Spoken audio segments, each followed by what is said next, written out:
Online மூலமாக பார்க்கிறவர்களும், TV மூலமாய் பார்க்கிறவர்களும், YouTube மூலமாய் பார்க்கிறவர்களையும் இயேசு கிறிஸ்துவின் அன்பான நாமத்தில் என்னுடைய ஸ்தோத்திரத்தையும் என்னுடைய வாழ்த்துதலையும் உங்களுக்கு தெரிவிக்கிறேன். கர்த்தர் உங்களை ஆசீர்வதிப்பாராக. கர்த்தர் உங்களுக்கு கிருபை தருவாராக. இம்மட்டு நடத்துகிற கர்த்தர் தொடர்ந்து நடத்துவாராக. எரேமியா 13ஆம் அதிகாரம் 12ஆம் வசனத்தை திரும்ப வாசிக்க கேட்கலாம். சகல ஜாதிகளும் கற்ஜாடிகள் சகல ஜாதிகளும் திராட்சரசத்தினாலே நிரப்பப்படும் என்று இஸ்ரவேலின் தேவனாகிய கர்த்தர் உரைக்கிறார்.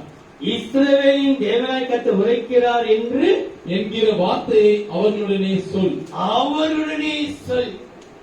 சகல ஜாதிகளும் இன்றைக்கு திருமணத்திற்காக ஆயத்தமாயிருக்கிற பிள்ளைகளுக்காக, திருமண மாணவர்களுக்காக, திருமணத்தை எதிர்நோக்கி கொண்டிருக்கிறவர்களுக்காக, விசேஷமாய் இந்த வருகிற மாதம் திருமணத்திற்கிற தம்பதிகளுக்காக கூட இது ஒரு ஆலோசனை. வேதம் சொல்கிறது, யோவான் எழுதின சுவிசேஷம் 2ஆம் அதிகாரம் 3ஆம் வசனம் 7ஆம் வசனம். திராட்சரசம் குறைவுபட்ட போது, யோவான் 2ஆம் அதிகாரம் 3ஆம் வசனம் 7ஆம் வசனம். திராட்சரசம் குறைவுபட்ட போது இயேசுவின் தாய் அவரை நோக்கி, அவர்களுக்கு திராட்சரசம் இல்லை என்றார். கவனிங்கள் 7ஆம் வசனம். இயேசு வேலைக்காரரை நோக்கி, ஜாடிகளிலே தண்ணீர் நிரப்புங்கள் என்றார். ஜாடிகளிலே தண்ணீர் நிரப்புங்கள். வெறும் தண்ணீர் திராட்சரசமாய் மாறி. இன்றைக்கு திருமணத்தை எதிர்பார்த்து இது திருமண நாட்களிலே கொடுக்க தேவை செய்தியா இருந்தாலும் இன்றைக்கு ரொம்ப நேரம் திருமணத்தில் செய்தி கொடுக்க முடியாது. வந்து உட்கார்ந்தவனே எப்ப முடிப்பாரு எப்ப முடியாது மண்டபத்தை ஜனம் காத்திருக்குமே அப்படி ஒரு சோறு வந்துடும்.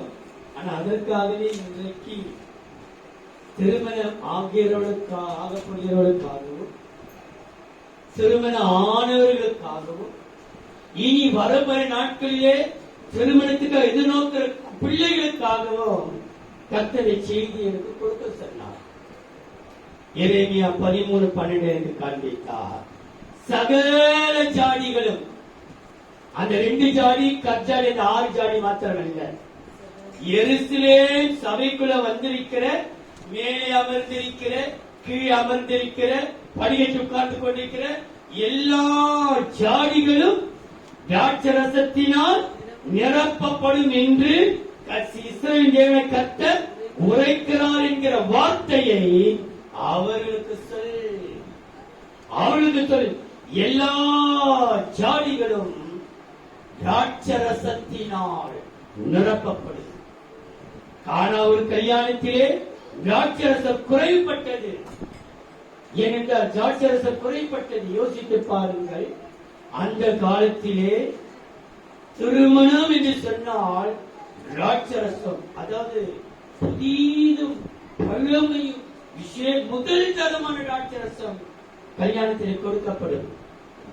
இன்றைக்கு நம்ம திருமணத்திலே ஸ்கேட்டரிங் சொல்றாங்க 25 ஐட்டம் கொடுக்கிறோம், 28 ஐட்டம் கொடுக்கிறோம், 35 ஐட்டம் கொடுக்கிறோம் சொல்லி இலையிலிருந்து சாட்டில இருந்து ஊருக்கார எல்லாம் கணக்கு வந்துடும். அதெல்லாம் 35 ஐட்டம். நான் நினைச்சேன் 35 ஐட்டம், நான் கூட நினைச்சேன் 35 ஐட்டம் வைப்பா மரத்து எறா மீன் சரா குட்டு அது அதெல்லாம் ஒண்ணுமே இல்லை. உப்பு ஒரு கணக்கு, ஊருக்காய் ஒரு கணக்கு, வாழை ஒரு கணக்கு, தண்ணி பாட்டில், இப்படி எல்லாம் ஒரு ஐட்டம் வந்துடுச்சு அதுல எல்லாம். ஆனா ஒன்று பாருங்கள், இந்த கல்யாணத்திலே இத்தனை ஐட்டம் வைத்துவிட்டு சாப்பாடு மாத்திரம் இல்லாவிட்டான் வேலை. ஆனா இந்த 35 ஐட்டத்துல 34 ஐட்டம் இல்லாம பண்ணானோ வெறும் கறி இல்லாத சோறு தான் கூட போதும். கறியே இல்ல பாஸ்டர், சோறு கட்சி 665 கிடைக்கிற பாஸ்டர், கறி அடுத்து ஒரு சோறு கட்சி அதுப்பா இதெல்லாம் இருந்து சாப்பாடு என்ன செய்வீங்க? எல்லாத்துக்கும் கொக்கு பொரியல் சிக்கன் எல்லாம் இருக்குது. சோறு இல்லை, என்ன பண்ண முடியும்? எது தேவையோ அது குறைபட்டது. திருமண நாட்களிலே அந்த கானாவூர் கல்யாணத்திலே கருப்பாவூர் தான் காத்திருந்தாங்க. சங்கர் வழி உட்கார். கர்த்தர் நல்லவராகவே இருக்கிறார். இங்கே வேதம் சொல்லுகிறது, கானாவூர் கல்யாணத்திலே திராட்சரசனா குறைபட்டது, வேற ஒன்று குறைபட்டது. எல்லாம் இருக்கிறது. ஆனா ஒன்று தேவையானது ஒன்றே. தன்னிற்கு இடைப்படாத நல்ல பங்கை தெரிந்து கொண்டாள். வசனம் சொல்லி வாசிக்க வேண்டாம். லூக்கா 10:42 மரியாள் தன்னை விட்டு எடுபடாத நல்ல பங்கை தெரிந்து ஒன்றே தேவையாவது. அதுதான் அந்த திராட்சரசம் தான் இயேசுவை பார்வைக்கு கொண்டு வரப்பட்டது. கானாவூர் கல்யாணத்திலே இயேசுவும் அவருடைய சீஷர்களும் அவருடைய தாயாரும் அழைக்கப்பட்டிருந்தார். மரியாதை திருமணத்தில் இருந்தார்கள். ஆனா வசனம் சொல்கிறது 2ஆம் வசனத்திலே இயேசுவும் அவருடைய சீஷர்களும் திருமணத்திற்கு அழைக்கப்பட்டிருந்தார்கள். ஏற்கனவே முதல் வாசல் மரியாதை கல்யாணத்தில் இருந்தார்கள்.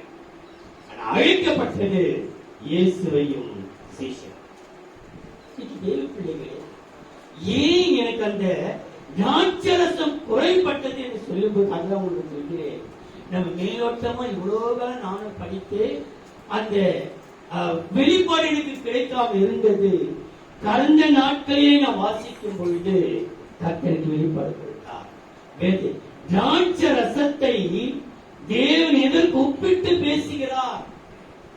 ஒரு வாழ்க்கையிலே நீங்கள் கணவன் மனைவியால் இணைந்திருக்கிறீர்கள், கணவன் மனைவியால் இணைக்கப் போகிறீர்கள். இனி வரப்ப நாட்டிலே கணவன் இருக்க போகிறீர்கள். உங்களுக்கு வேண்டியது திராட்சரசம் குறைபடாமல் காணப்பட வேண்டும். ஆனால் ஒன்று குறைபடுகிற வேளையிலே குறைவை நிறைவாக்க இயேசு நம்மிடையே வந்திருக்கிறார். எங்கெல்லாம் குறைவு இருக்கிறதோ அங்கெல்லாம் இயேசு வர வல்லவராய் இருக்கிறார். கானாவூர் கல்யாணத்திலே திராட்சரசம் குறைப்பட்ட வேளையிலே குறைவை நிறைவாக்கும் தேவன் அறிந்து கொண்டிருக்கிறார். அது போல நம்முடைய வாழ்க்கையிலே சில காரியங்கள் திராட்சரசத்தை போல் குறைபடுகிற சில காரியங்கள் குறைபடுகிறதுனாலே இன்னைக்கு கர்த்தர் நிறைவாக்க வல்லவராய் இருக்கிறார்.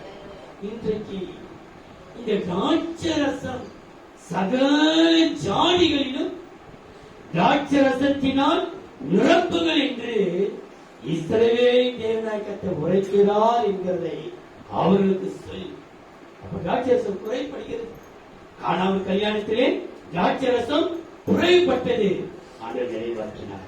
ஆனா இன்றைக்கு வேதம் இந்த திராட்சரசத்தை எதற்கு ஒப்பிட்டு சொல்கிறது என்று பார்த்தால் நீங்கள் ஆச்சரியப்படுகிற அளவுக்கு நம்முடைய வாழ்க்கையை தான்.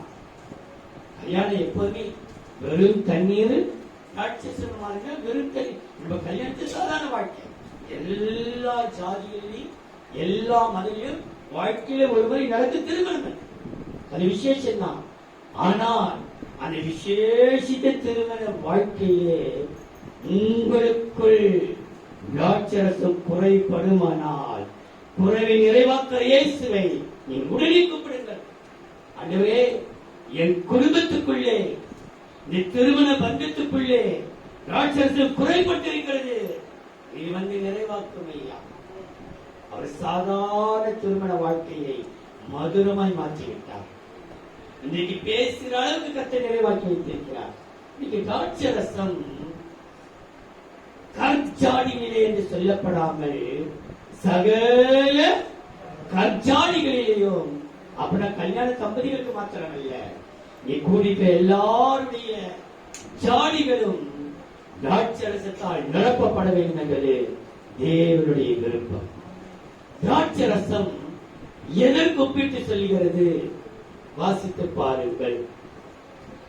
முதலாவதாக உன்னத பாட்டு 1ஆம் அதிகாரம் 2ஆம் வசனம் 4ஆம் வசனம். அவர் தமது வாயின் முத்தங்களால் என்னை முத்தமிடுவானாக, உமது நேசம் உம்முடைய நேசம் ஆண்டவரே, உம்முடைய நேசம் அன்பு, உம்முடைய நேசம் திராட்சரசத்தை பார்க்கிலும் இன்பமானது.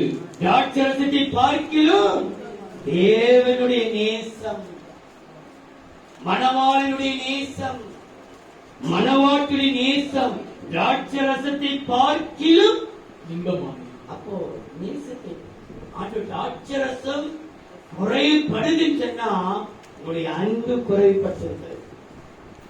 உங்கள் மன வாழ்க்கையிலே அன்பு குறையவே கூடாது. இப்ப எப்படி நீங்கள் அன்பா, எவ்வளவு அரவணைப்பா, சின்ன சின்ன காரியத்தை கூட நீங்கள் பகிர்ந்து கொள்கிறீர்களோ, உங்கள் திருமணத்துக்கு பின்பும் நீங்கள் பிள்ளைகள் பெற்றெடுத்த பின்பும் கூட உங்க நேசம் குறையக்கூடாது. நீங்க எத்தனை பேர் நேசம் குறைஞ்சிருக்கு? அப்பா பேசும்போது ரொம்ப ஒண்ணும் மறைக்க மாட்டான். காலையில ஆரம்பிக்கிற போனு நைட்டு முடிகிற வரைக்கும் பொண்ணு. எதுக்கு? அவங்க எப்படிதான் இவங்க பேசுறாங்க நமக்கு தெரியல. போனு போனு போனு போனு நேசம். அடிக்கடி சொல்றேன், ஒரு பெண்ணும் ஒரு ஆணும் ஒருத்தர் அதிகமா நேசிப்பானா அவங்க மறைக்கவே மாட்டாங்க. ஒரு காலத்தில் வீட்டுல அப்பா சேர்த்தெல்லாம் கூட சொல்லுவோம், அம்மா சேர்த்தெல்லாம் கூட சொல்லுவோம். மறைக்காது. இரண்டாவது மறுக்க மாட்டார்கள். எதையும் அதை மறக்க. ஒருத்த அதிகமா நேசித்தா அவன் கைய பிடிச்சா கூட மறுக்காது. நான் நேசித்தேன். வேதம் சொல்கிறது, திராட்சரசத்தை பார்க்கிலோ நேசம் இன்பமானது. என்னை இழுத்துக் கொள்ளும், என்னை இழுத்துக் கொள்ளும். உமக்கு பின்னே ஓடி வருவோம், உமக்கு பின்னே ஓடி வருவோம். ராஜா என்னை தமது அறைகளில் அழைத்துக் கொண்டு வந்தார். நாங்கள் உமக்குள் களி கூர்ந்து மகிழ்வோம். திராட்சரசத்தை பார்க்கிலும் உமது நேசத்தை நினைப்போம். திராட்சரசம் குறைபடுகிறது.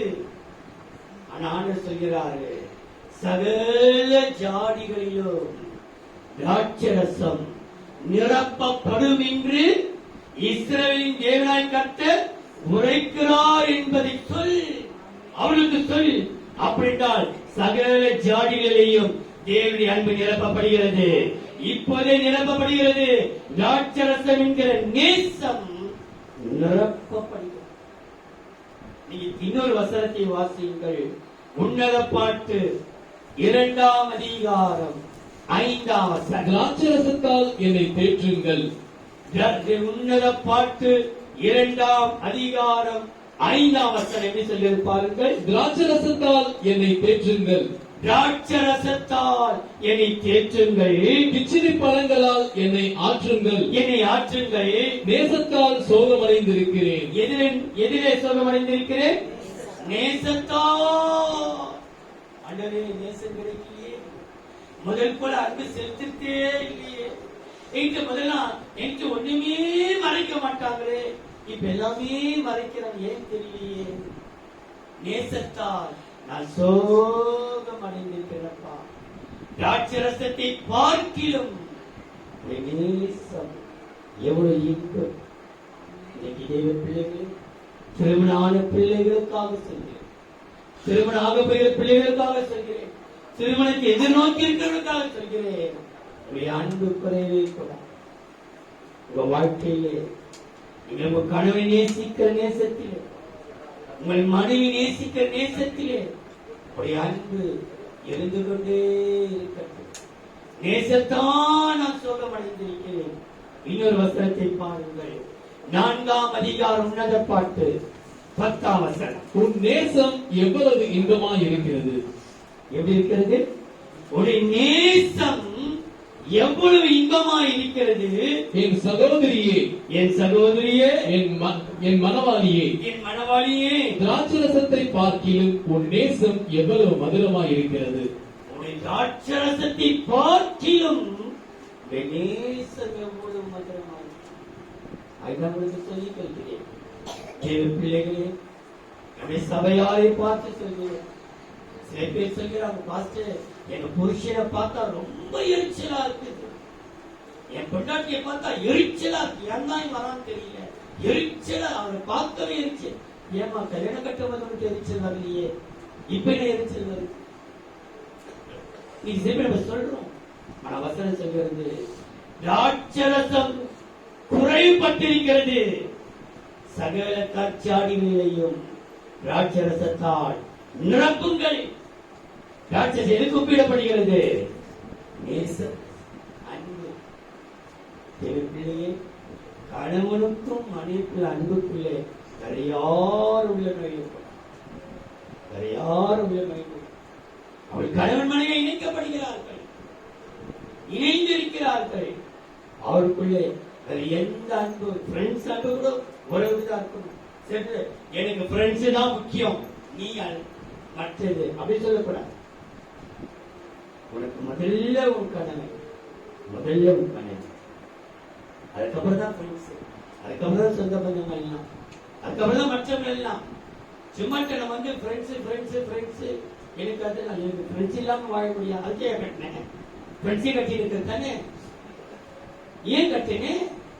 இல்ல ஃப்ரெண்ட்ஸே தானே, ஃப்ரெண்ட்ஸ் தான் எனக்கு முக்கியம். ஃப்ரெண்ட்ஸோட வாழ்க்கை பாவம், அந்த பொண்ணு வாழ்க்கையை கெடுத்து நீயே கெடுத்து எதுக்காக?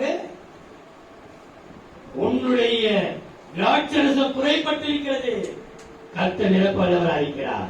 நிரப்புற தேவன் நம்முடைய தேவன். இயேசு கதிக்கே சொல்லுகிறார்கள், திராட்சரசம் குறைபட்டிருக்கிறது. உடனே அவன் திராட்சரசம் வெறும் தண்ணீர் எப்படிப்பட்டா ருசி உள்ள மதுரமான வாசனை நிறைந்த திராட்சரசம் மாற்றி விட்டார். உங்களுடைய நேசம் மாறவே. அப்படி உங்கள் சரீரமாகி கற்ஜாடியிலே நேசம் நிரம்பி இருக்குமானால், அந்த திராட்சரசத்தினால் அந்த அன்பினால் நிரப்பப்பட்டிருக்கும் போது உன்னையும் அறியாமல் ஆசீர்வாதம் வந்து தங்கிவிடும். வாசித்து பாருங்கள், உபாகமம் 7ஆம் அதிகாரம் 13ஆம் வசனம். உன்மேல் அன்பு வைத்து.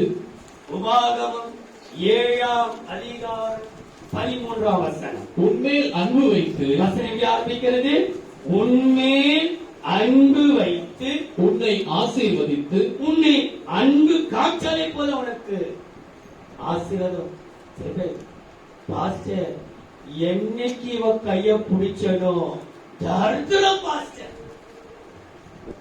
என்னைக்கு இவனை கைய பிடிச்சனோ ஒட்டாமரி ஆனே, அப்ப உங்களுக்கு வெறுப்பு இருக்கு. அந்த ஆசீர்வாதம் அவசரம் சொல்கிறது, அன்பினாலே உன்னை ஆசீர்வதித்து. அன்பு எப்படி ஆரம்பிக்குது வசனம்? உன்மேல் அன்பு வைத்து. உன்மேல் அன்பு வைத்து உன்னை ஆசீர்வதித்து. உன்னை ஆசீர்வதித்து உனக்கு கொடுப்பேன் என்று உன் பிதாக்களுக்கு ஆணையிட்டு கொடுத்த தேசத்தில் உன்னை பெருக பண்ணி. உன்னை பெருக பண்ணி உன் கர்ப்பக்கனியையும் உன் நிலத்தின் கனிகளாகிய உன் தானியத்தையும் உன் திராட்சரசத்தையும். எதையா? அன்பு என்கிற திராட்சரசத்தையும் உன் எண்ணெயையும் உன் மாடுகளின் பலனையும் உன் ஆட்டு மந்தைகளையும் ஆசீர்வதிப்பார். ஆசீர்வதிப்பார் அப்படின்றார். முதல் குறிப்பில் நான் சொல்கிறேன், திராட்சரசம் என்கிற அன்பு உனக்குள் இருக்குமானால் கர்த்தரை ஆசீர்வதிக்கிறவராயிருக்கிறார். அன்பு என்கிற திராட்சரசம் உன்னை ஆசீர்வாதத்துக்குள்ளே கொண்டு வாழ்க்கையிலே இன்னைக்கு சொல்கிறேன், என்னைக்கு நீங்கள் கடைபிடிச்சிருக்கிறீர்களோ அந்த நாள் முதல் கொண்டு கர்த்தரை வருகையோ நம்முடைய மரணமோ அது வரைக்கும் நம்மை சாபம் தொடரவே தொடராது. ஆனா உங்க வயல வறுமையோ சாபமோ தொடர்ந்தால் உன் கைது குறை இருக்குது நினைச்சு நீ அன்பா நேசித்து பாரும் கணவனையோ உன் மனைவியோ உன் குடும்பத்துல வறுமையோ கழிச்சு வராது. காரணம் அன்பு இல்லாதனால்தான் ஆசீர்வாதம் தர மாட்டேன். அன்பு செலுத்திப்பா. கர்த்தருடைய வசனத்தை உனக்கு சொல்கிறேன், சகல ஜாடிகளும் திராட்சரசத்தினால் நிரப்பப்படும் என்று இஸ்ரவேலின் தேவனாகி கர்த்தர் உரைக்கிறார் என்பதை அவர்களுக்கு சொல். எந்த ஜாடியை நிரப்புகிறார்? அன்பு என்னும் திராட்சரசத்தினாலே உன் ஜாடி நிரப்ப வல்லவராகிறார். அந்த அன்பு என்கிற திராட்சரசம் உனக்கு எதை கொண்டு வரும்? ஆசீர்வாதம். சாபத்தை அல்ல, கஷ்டத்தை அல்ல. சில வேளையிலே சில பேர் சொல்லும் போது ரொம்ப கஷ்டமா இருக்குது. அப்ப ஆண்டவர் சொல்றாரு, மகனே என்ன வசனம் பார்த்த, இவனுக்குள்ள அன்பு இல்ல, இவனுக்குள்ள அன்பு இல்ல, ஆனா இவங்க கஷ்டப்படுறாங்க. நீங்க அன்பா மாத்திரம் செலுத்திப்பார், உன் கஷ்டத்தெல்லாம் கத்தர் மாற்றி உன்னை ஆசிரியர் வல்லவராயிருக்கிறார். இரண்டாவது, 104 சங்கீதம் 15 வசனம். மனுஷனுடைய இருதயத்தை மகிழ்ச்சியாக்கும் திராட்சரசத்தையும், மனுஷனுடைய இருதயத்தை மகிழ்ச்சியாக்கும் திராட்சரசம். திராட்சரசம் எதுக்கு ஒப்பிடப்பட்டிருக்கிறது? மன மகிழ்ச்சி. கவனிச்சீங்களா? திராட்சரசம் குறைப்பட்டது. அப்ப அந்த கல்யாண வீட்டுல இல்ல மகிழ்ச்சி இல்ல, மன மகிழ்ச்சி இல்ல. மகிழ்ச்சியோட நம்ம காமிக்கிறோம்ப்பா, ரொம்ப சந்தோஷம். உங்க முகத்தை பார்த்தா தெரியுதுப்பா, இவ்வளவு சந்தோஷமா இருக்கிறாங்க. ஆனா உள்ளத்துல துக்கத்தை யார் அறிவார்? யார் அறிவார் உங்க துக்கத்தை? கர்த்தர் ஒருவரே அறிவார். அந்த குறையை நிறைவாக்குற இயேசு நம் நடுவில் வந்திருக்கிறார். வசனம் எப்படி ஆரம்பிக்கிறது? வாசிப்பா. மனுஷனுடைய இருதயத்தை மகிழ்ச்சியாக்கும் திராட்சரசத்தையும். திராட்சரசம் எதுக்கு ஒப்பிடப்பட்டிருந்தால் இருதயத்தின் மகிழ்ச்சி. உலகம் சொல்லும் அகத்தின் அழகு உள்ளத்தில மகிழ்ச்சி இல்ல, திராட்சரசம் இல்ல. திராட்சரசம் குறைபடுகிறது திருமண வீட்டிலே. இயேசு அழைக்கிறார், இயேசுவே இருதயத்தில மகிழ்ச்சி இல்ல. நம்ம யாருடைய பெயர்? இருதய ஆண்டவர். கர்த்தரிடத்தில் மன மகிழ்ச்சியாயிரு, அவன் இருதயத்தின் வேண்டுதலை உனக்கு அருள் செய்வார். அப்ப கர்த்தரிடத்தில் மன மகிழ்ச்சி இல்ல, உனக்கு இயேசு நினைச்சா மகிழ்ச்சியே இல்லை. என்னத்தை செய்திருக்கார் ஆண்டவர்? இன்னும் உனக்கு செய்ய சொல்ல பார்க்கலாம். நீ சொல்ற என்னத்தை செய்திருக்கார் ஆண்டவர்? எனக்கு ஒண்ணுமே நீ என்ன செய்திருக்கிற ஆண்டவருக்காக? ஆண்டவரை நினைக்கவே இல்லையே. தேவ பிள்ளையே, உனக்குள் மன மகிழ்ச்சி என்கிற திராட்சரசம் குறைபட்டிருக்கிறது. கர்த்தர் பார்த்தார், சகல ஜாடிகளும் திராட்சரசத்தால் நிரப்பப்படும். இன்னைக்கு நீங்க வெளியே போகும்போது திராட்சரசம் ஒரு ஜாடி நிரப்பப்பட்டிருக்கணும். ஒரு சரீரமாகிய திராட்சை இந்த கற்சாடியிலே திராட்சரசம் நிரம்பி இருக்கணும். ஏதோ கண்முடிய நம்ம வாசித்தோம், திராட்சரசம் குறைப்பட்டது, திராட்சரசம் குறைப்பட்டது. திராட்சரசம் எதுக்கு ஒப்பிடப்பட்டிருக்கிறது? அன்புக்கு. இரண்டாவது மகிழ்ச்சிக்கு. மகிழ்ச்சி வாழ்க்கையில் இன்னைக்கு சேர்த்து கல்யாணம் பண்ணி கூட இருக்கா? யான் தான் கல்யாணம் பண்ணணும் தெரியலையே. எத்தனை பேர், எத்தனை குடும்பங்கள், எத்தனை பேர் சரி, ஏன்னா நான் கல்யாணம் பண்ணணும். மகனே, இந்த மகிழ்ச்சியை கர்த்தருக்கு தரவல்லவராக இருக்கிறார். இன்னைக்கு நீ விசுவாசத்தோடு போ. உன் கற்சாடி திராட்சரசத்தால் நிரப்பப்படும் என்று இஸ்ரவேலின் தேவனாய் கர்த்தர் உரைக்கிறார் என்கிறதை உனக்கு சொல்கிறார். இருக்கிற மகிழ்ச்சி இல்ல. நீ வாசித்தப்பா பிரசங்கி 9 அதிகாரம் 7 வசனம். நீ போய். பிரசங்கி 9 அதிகாரம் 7 வசனம். நீ போய் உன் ஆகாரத்தை சந்தோஷத்துடன் புசித்து உன் திராட்சரசத்தை மனமகிழ்ச்சியுடன் குடி. தேவன் உன் கிரியைகளை அங்கீகாரம் பண்ணியிருக்கிறார். கவனியுங்கள், அது எப்படி ஆரம்பிக்குதுப்பா? நீ போய் உன் ஆகாரத்தை சந்தோஷத்துடன் புசித்து உன் திராட்சரசத்தை மனமகிழ்ச்சியுடன் குடி. திராட்சரசம் எதுக்கு ஒப்பிடப்பட்டிருக்கிறது? மனமகிழ்ச்சியோடு. மனமகிழ்ச்சிக்கு ஒப்பிடப்பட்டிருக்கு. திராட்சரசம் வாய் உதடு சிரிப்பல்ல. ஆட்கள் எழுதப்பட்டிருக்கும், இருதயம் அழுதாலும் இதழ்கள் சிரிக்கட்டுமே, உள்ளம் அழுதாலும் உதடுகள் சிரிக்கட்டுமே. அந்த வேஷம் நமக்கு தேவையில்லை. உதடு சிரிக்க, அந்த வேஷ சிரிப்பு தேவையில்லை. சும்மா எல்லாருக்கும் பல்ல காமித்து பிடிச்சா பல்லு உங்களுக்கு அவ்வளவு வெறுப்பாருக்கு. என்ன பல்ல காற்று? மனமகிழ்ச்சி. அந்த திராட்சரசம் மனமகிழ்ச்சியை கொண்டு வரும். இன்றைக்கு நான் இயேசு கிறிஸ்துவின் நாமத்திலே ஜெபித்து அனுப்புகிறேன். உங்கள் ஒவ்வொரு சரீரத்திலையும் திராட்சரசம் நிரம்பி வழிய வேண்டும், நிரம்பி வழிய வேண்டும். மகிழ்ச்சி, மனமகிழ்ச்சி.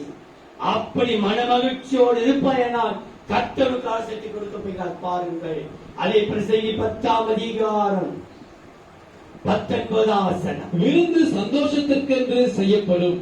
விருந்து சந்தோஷ. பிரசங்கி 10:19. விருந்து சந்தோஷத்திற்கென்று செய்யப்படும். திராட்சரசம் ஜீவனுள்ளோரை களிப்பாக்கும். ஜீவனுள்ளோரே திராட்சரசம் கழிப்பாக்கினா மகிழ்ச்சியாக்கும். அப்ப சில தினம் செத்து போயிருக்கு, ஜீவனே இல்ல. கல்யாண லைஃப்ல சில என்னத்த கண்ண பார்த்து நான் ஜீவன் இல்லாம இருக்கிறப்போ உங்களுக்கு ஜீவன் இல்ல. திராட்சரசம் கழிப்பாக்கும் யார? ஜீவனுள்ளோரை. ஜீவனுள்ளோரை நாம் எல்லாரும் ஜீவனோடு இருக்கிறோம், அப்படிதானே? கர்த்தருக்கு ஜீவனை கொடுத்திருக்கிறார். தேவப்பிள்ளையே, நீ அப்படி மன மகிழ்ச்சியா இருப்பாய் என்றால் திராட்சரசம் என்று சொல்லும் பொழுது அது நமக்கு மகிழ்ச்சி. அதுக்காக உன் புருஷனையே மகிழ்ச்சி படுத்தாதே, உன் பொண்டாட்டியே மகிழ்ச்சி படுத்தாதே, தேவனை மகிழ்ச்சி படுத்து, உன் பெற்றோரை மகிழ்ச்சி படுத்து, உன் குடும்பத்தை மகிழ்ச்சி படுத்து. வசனம் அப்படிதான் சொல்லுது. திராட்சை செடியே சொல்லுது பாருங்கள். நியாயாதிபதிகள் 9ஆம் அதிகாரம் 12-13. அப்பொழுது மரங்கள் திராட்சை செடியை பார்த்து, நியாயாதிபதிகள் 9ஆம் அதிகாரம் 12-13. நீங்கள் வீழ்ச்சியை போய் தயவுசெய்து வாசித்து பாருங்கள். 8ஆம் வசனத்தில் இருந்து 15ஆம் வசனம் முடிய ஒரு சம்பவம். காட்டு மரங்கள் எல்லாம் பேசிக்குது, மரங்கள் எல்லாம் பேசிக்குது. நாம் மரங்களா இருக்கிறோம், நமக்கு ஒரு ராஜா, நம்ம ஆளணும், இந்த காட்டை ஆளணும், இந்த நாட்டை ஆளணும். மரங்கள் எல்லாம் பேசிக் கொள்கிறது. ஒவ்வொரு மரம் கிட்ட ஒவ்வொன்னா போய் பேசும்போது ஒரு மரம் ஒத்துக்கொள்ளல. இப்ப கடைசியா மரத்தை விட்டுட்டு செடி கிட்ட வந்துட்டாங்க, திராட்சை செடி கிட்ட. எது வருது? பலம் நிறைந்த மரங்கள், ஒலிவ மரம், அரச மரம், அத்தி மரம், இப்படி பல மரங்கள் எல்லாம் சேர்ந்து வருகிறது. கர்த்தர் நல்லவராகவே இருக்கிறார். வாசிப்பா. அப்பொழுது மரங்கள் திராட்சை செடியை பார்த்து, நீ வந்து எங்களுக்கு ராஜாவாய் இரு என்றது. திராட்சை செடியை பார்த்து ராஜாவாய் இரு என்றது. அதற்கு திராட்சை செடி, தேவர்களையும் மனுஷரையும் மகிழ பண்ணும் என் ரசத்தை நான் விட்டு, என் திராட்சை ரசம் என்ன பண்ணுமா? தேவனையும் மனுஷரை மகிழ பண்ணும் திராட்சை ரசம். வெறும் தேவனை மாத்திரமல்ல, தேவனை மாத்திரமல்ல, திராட்சை ரசம் தேவனையும் மனிதர்களையும் இந்த திராட்சை ரசம் மகிழ பண்ணும்.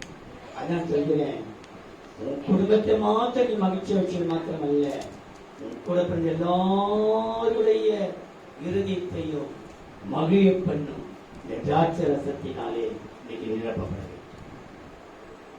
ஏனென்றால் இந்த திராட்சை ரசம் சொல்கிறது, திராட்சை செடி, நான் இதை விட்டு விட்டு மரங்களை அரசால போவேனோ உன்னை ஆள வைத்தார். நீ மகிழ்ச்சினாலே நிறைந்திருப்பாய், ஆனால் கர்த்தரே உன்னை ஆள வைத்தார். அன்பு என்கிற திராட்சை ரசம் நிரப்பப்படுமானால் உன்னை ஆஸ்வதிப்பார். இரண்டாவது, மகிழ்ச்சி என்றும் திராட்சை ரசத்தால் நீ நிரப்பப்படுவாயானால் உன்னை ஆள வைப்பார். மூன்றாவது, எஸ்தர் எடுத்து பாருங்கள், 5ஆம் அதிகாரம் 6, 7, 8.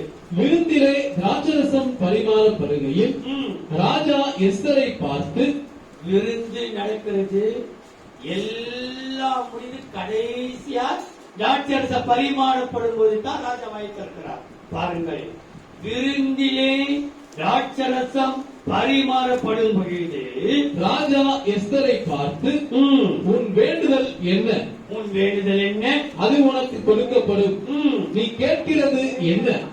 நீ ராஜ்யத்தில் பாதி மட்டும் கேட்டாலும் கிடைக்கும் என்றான். அதற்கு எஸ்தர் பிரதியுத்தரமாக ராஜாவின் கண்களில் எனக்கு கிருபை கிடைத்து, ராஜாவின் கண்களில் எனக்கு கிருபை கிடைத்து, என் வேண்டுதலை கட்டளையிடவும் என் விண்ணப்பத்தின்படி செய்யவும் ராஜாவுக்கு சித்தமாய் இருந்தால், ராஜாவுக்கு சித்தமா. அப்போ திருமண வாழ்க்கை என்கிறது நீங்களா முடிவு எடுக்கக்கூடாது. எந்த காரியத்திலையும் இனிமேல் உங்கள் வாழ்க்கையிலே ஒவ்வொன்றிலேயும் தேவ சித்தம், ராஜாவுடைய சித்தம் சத்தம் நீங்கள் கேட்கிறீர்கள். திராட்சரசம் எதற்கு ஒப்பிடப்படுகிறது என்றால் தேவ சித்தம். ஆண்டவரே, இந்த காரியத்தை செய்ய போகிறேன், இந்த சித்தமா? இந்த வேலையை விட்டு இந்த வேலைக்கு போக போகிறேன், இந்த சித்தமா? இந்த காரியத்தை நான் செய்ய போகிறேன். நீங்க எடுக்கிற ஒவ்வொரு ஸ்டெப்பிலேயும் தேவ சித்தத்தின் இதுவரைக்கும் நீங்கள் தனிச்சே நடந்தீர்கள், தனிச்சே போனீர்கள். நீங்கள் இணைக்கப்பட்டிருக்கிற நீங்கள், இணைக்கப்படப்போகிற நீங்கள் தேவ சித்தத்தின்படி கேளுங்கள். ஆண்டவரே, ஒரு சமயம் இதுவரைக்கும் நான் என்னுடைய ஆசைப்பட்டு, என்னுடைய சித்தப்பட்டு, என்னுடைய விருப்பப்பட்டு என் வாழ்க்கை ஏற்றுக்கொண்டேன். இனிமே உங்களுடைய சித்தத்தில் நடக்க எனக்கு கிருபை காட்டணும். திராட்சரசம் குறைபடுகிறது. எதிலே? தேவ சித்தம் இல்லாதது. தேவ சித்தம். அது எஸ்தர் ராஜே திராட்சரசம் பரிமாறுகிற வேலையை கேட்கிறார். எஸ்தர் ராஜாத்தியே, உன் வேண்டுதல் என்ன? உன் விருப்பம் என்ன? நீ ராஜ்யத்தில் பாதி மட்டும் கேட்டாருமே. எஸ்தர் என்ன சொல்றாங்க? எனக்கு உன் ராஜ்யம் வேணாம், உன் நாடம் வேணாம், எனக்கு ஒண்ணு வேணாம். உன் சித்தத்தின்படி நீ நடப்பாயானால் என்னுடைய வேண்டுதலுக்கு என்னுடைய ஜீவனும் என் ஜனங்கள் இருக்கிறேன். தேவன் இந்த நாட்டிலே தேவ சித்தத்தின்படியே நாம் நடப்போமானால் கர்த்தர் நம்மை ஆயுசு நாட்கள். சில பேர் கேட்டார்கள், கொஞ்ச நாட்கள் எனக்கு ஆயுசு வேணும், கொஞ்ச நாட்கள் தீர்க்காயத்தை கர்த்தர் கொடுக்கிறவராக இருக்கிறார். நீங்க வாசித்து பாருங்கள். எஸ்தர் 7ஆம் அதிகாரம் 2-3.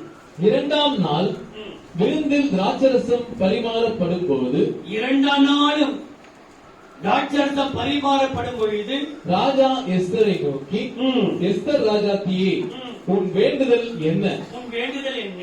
அது உனக்கு கொடுக்கப்படும். நீ கேட்கிற மன்றாட்டு என்ன? நீ ராஜ்யத்தில் பாதி மட்டும் கேட்டாலும் கிடைக்கும் என்றான்.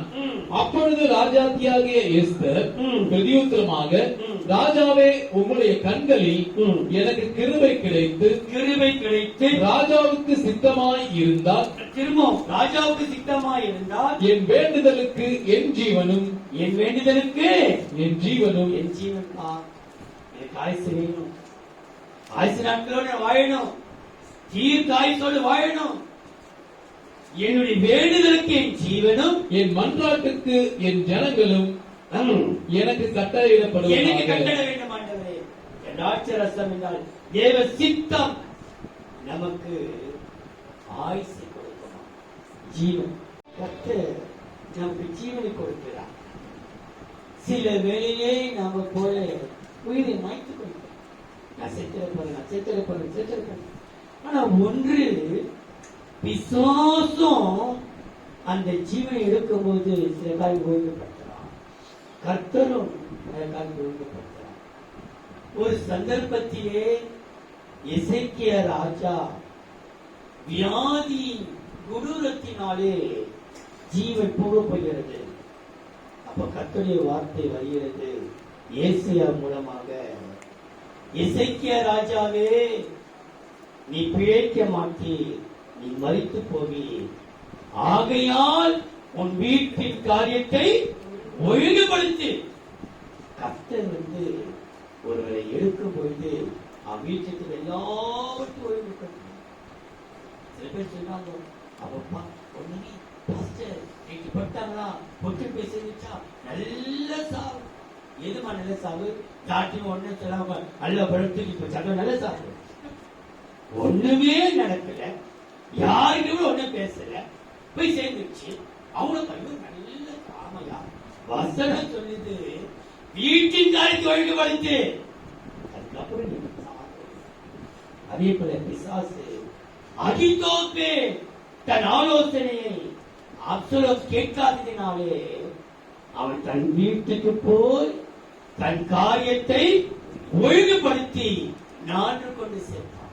பிசாசு என்ன செய்யறா? இப்ப போற நாளைக்கு நீ பிசாசா சாமிச்சு, நீ வீட்டுலாம் ஒழுங்குபடுத்தி போய் நான் சாமிச்சு. இன்னைக்கு தேவன் பிள்ளையே, நம்ம தேவன் ஆயுசை கூட்டி கொடுக்கிறோம். வீட்டுக்கு வாசித்து கொள்ளுங்கள். இப்ப வாசிக்க வேண்டாம். 2 ராஜாக்கள் 20ஆம் அதிகாரம் 1ஆம் வசனம். அது எசேக்கியா ராஜா. 2 சாமுவேல் 17:23 அடிக்கோப்பே. நீங்க வீட்டுல போய் வாசி. கர்த்தர் ரெண்டுத்திலையும் ஒழுங்குபடுத்த கர்த்தாவினாலே கர்த்தர் நமக்கு ஆயுசை கொடுப்பார். திராட்சரசம் எதை காண்பிக்கிறது? அன்பை காண்பிக்கிறது. திராட்சரசம் மகிழ்ச்சியை காண்பிக்கிறது. திராட்சரசம் தேவ சித்தம். எல்லா ஜாடிகளிலேயும் திராட்சரசத்தை நிரப்புங்கள். எதற்காக நிரப்புங்கள்? ஆள வைக்க, ஆசீர்வதிக்க, ஆயுசை கொடுக்க. 4வது ஏசாயா 62ஆம் அதிகாரம் 8ஆம் வசனம். இனி நான் உன் தானியத்தை உன் சத்துருக்களுக்கு ஆகாரமாக கொடுக்க மாட்டேன். உன் பிரயாசத்தினாலாகிய உன் திராட்சரசத்தை உன் பிரயாசம் கையின் பிரயாசம் உன்னுடைய உழைப்பை திராட்சரசத்துக்கு ஒப்பிட்டு ஆண்டவர் காண்பிக்கிறார். பாருங்கள், திராட்சரசம் குறைப்பட்டது சொல்றோம். உன் உழைப்பு இல்லை இன்னைக்கு. உன் கையின் பிரயாசம் இன்னைக்கு இல்ல. உன் கையின் பிரயாசம் ஆசிரிக்கப்படாமல் இருக்கிறது.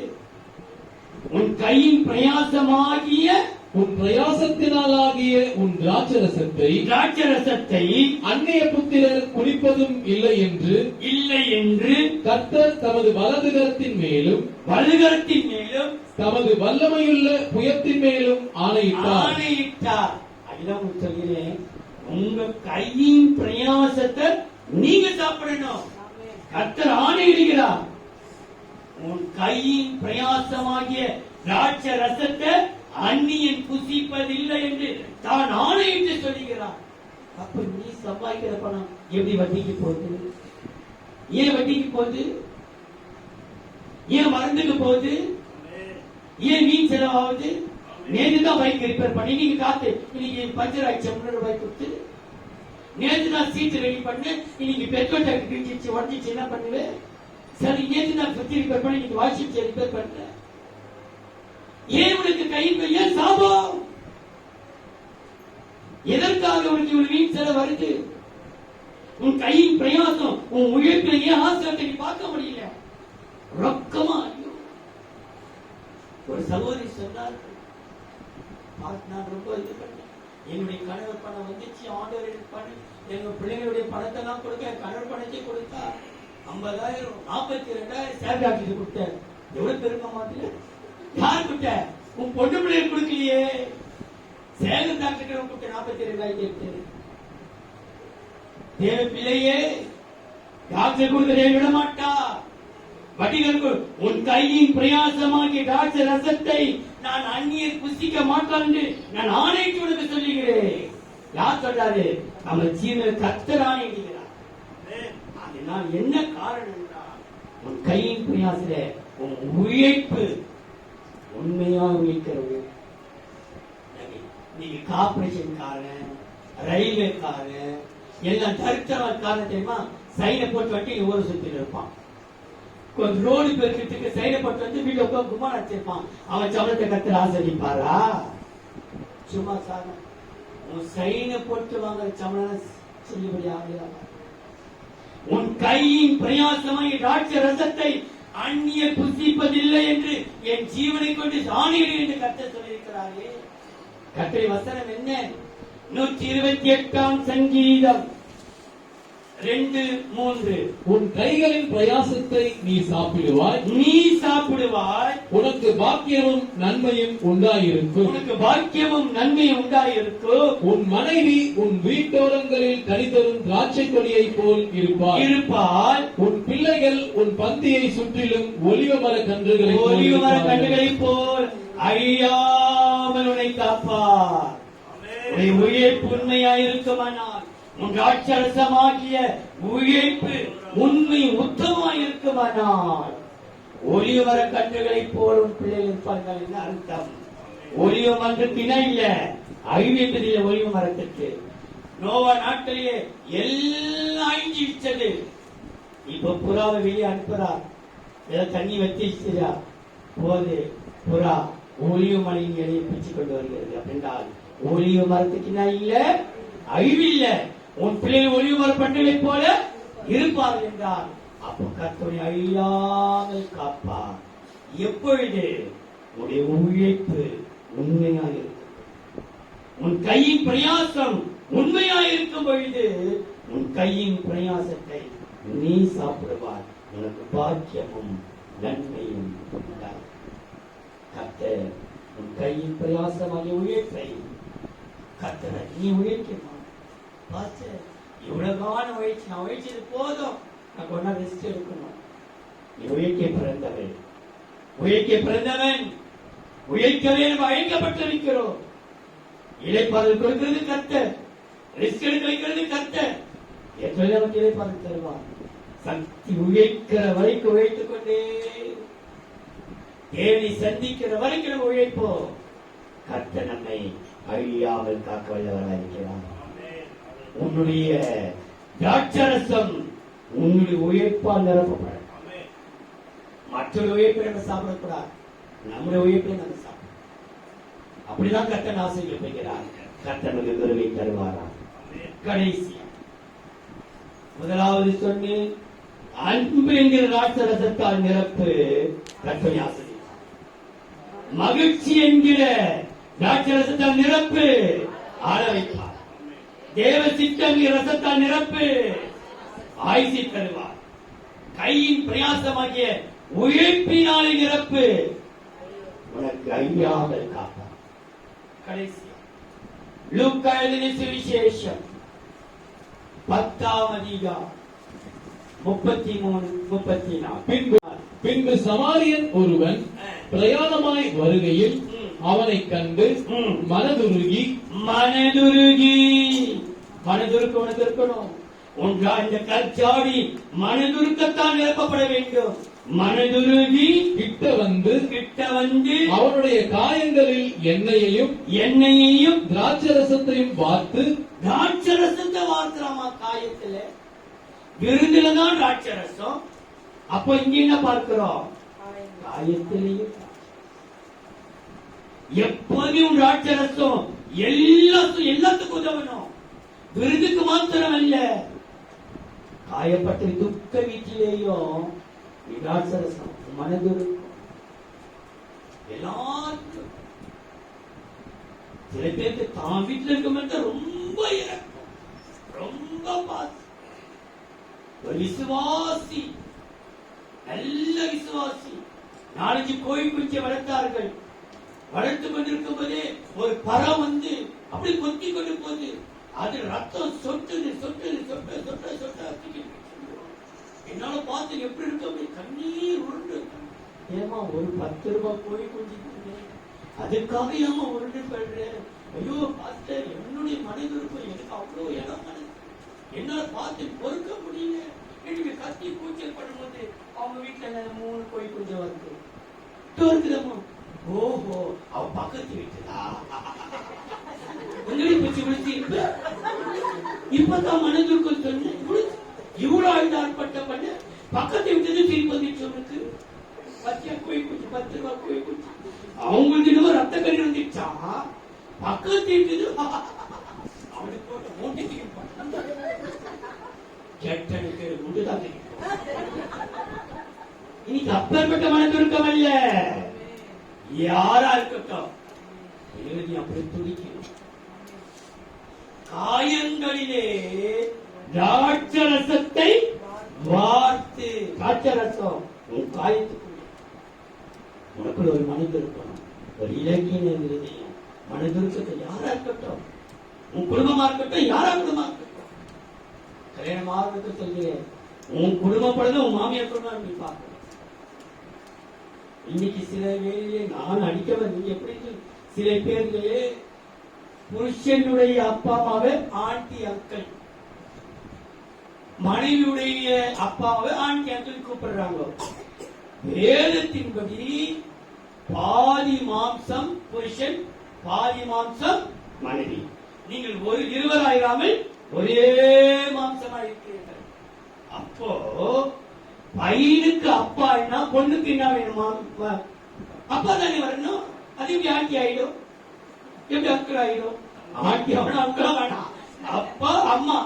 நீங்க யாருக்கு அப்பா அம்மா தான் ஆயிடுங்க. இனிமேல் கூப்பிட ஆரம்பிங்க. நமக்கு எப்படி புருஷனுடைய அப்பா அம்மாவோ எனக்கு அம்மா. உன் தேவன் தான் எங்களுடைய தேவன், உன் குடும்பம் தான் என் குடும்பம். அப்படி ஏற்றுக்கொள்ளும் பொழுது உங்க குடும்பம் ஆசீர்வதிக்கப்பட்டது. தேவன் பிள்ளையே, உன்னை இருதயத்தில் மனதுருக்கம் இருக்கட்டும். மனதுருக்கம் என்று ராஜ்யம் நிரப்பப்படுவாயானால் கர்த்தருக்கு ஆசீர்வாதத்தை கொடுக்கிறார். சொல்லி முடிக்கிறேன் பாருங்கள். யோவான் எழுதின சுவிசேஷம் 4ஆம் அதிகாரம் 46 இருந்து 54 வரைக்கும். ஆனா வாசிக்க வேண்டாம், 46ஐயும் 54ஐயும் வாசி. பின்பு இயேசு தாம் தண்ணீரை திராட்சரசமாக்கின கலிலேயா உள்ள கானா ஊருக்கு மறுபடியும் வந்தார். மறுபடியும் ஏனென்றால் கல்யாண வீட்டில மாத்திரம் திராட்சரசம் அல்ல, வியாதிப்பட்டவர்களுக்கும் தேவையுள்ளவர்களுக்கும் குணமாக்கிற கரத்தை நீட்ட என்பதற்காக திரும்பவும் கலிலேயாவுக்கு வந்தார். அப்பொழுது கப்பர்நகூமிலே ராஜாவின் மனுஷரில் ஒருவனுடைய குமாரன் வியாதியாயிருந்தான். நீங்க கீழெல்லாம் வாசித்து வரும்போது 54ஆம் வசனம் சொல்கிறது, இயேசு யூதேயாவில் இருந்து கலிலேயாவுக்கு திரும்ப வந்தபோது பின்பு இது அவர் செய்த இரண்டாவது கானாவூர் கல்யாண வீட்டில் இரண்டாவது அற்புதம். திராட்சரசம் காயத்தை ஆக்கி அற்புதம் செய்தது. உன்னுடைய வாழ்க்கையிலே மனதுருக்கம் என்கிற திராட்சரசத்தினாலே நிரப்புங்கள். கர்த்தர் அற்புதம் செய்ய வல்லவராக. சகல ஜாதிகளும் திராட்சரசத்தினால் நிரப்பப்படும் என்று இஸ்ரவேலின் தேவனாகிய கர்த்தர் என்கிறவர் உரைக்கிறார் என்கிறதை அவர்களுக்கு சொல். எல்லா ஜாதிகளும் திராட்சரசம். உங்களுக்கு சொன்னேன், அந்த வேதம் அநேக மறைபொருளினாலே எழுதப்பட்டிருக்கிறது. சும்மா படிச்சா சும்மா தான், உட்கார்ந்து ஆழமா படிச்சா ஆழத்தை வெளிப்படுத்துவா. ஏதோ கடமைக்கு வாச இன்னைக்கு ஃபுல்லா ஒரு அதிகாரம் முடிச்சுட்ட பாஸ்டர், படிச்சு முடிச்சுட்டேன். என்ன படிச்சேன்?